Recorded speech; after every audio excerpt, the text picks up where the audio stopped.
আমি তোমাকে সেরকমই ভালোবাসি, যে ভালোবাসার শুরু আছে কিন্তু শেষ নেই।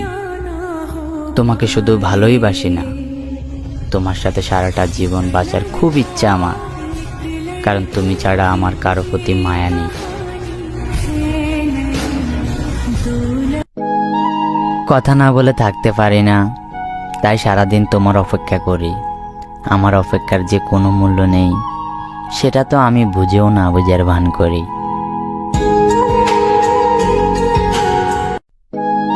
একটা পুরুষের জীবন তখনই সুন্দর হয় যখন পাশে এমন কেউ থাকে যে সমস্ত পরিস্থিতি বোঝার ক্ষমতা রাখে। কি আজব তাই না? চোখ পুকুর নয়, তাও পানিতে ভরে যায়। মন কাজ নয়, তাও ভেঙে যায়। আর মানুষ হাওয়া নয়, তাও বদলে যায়।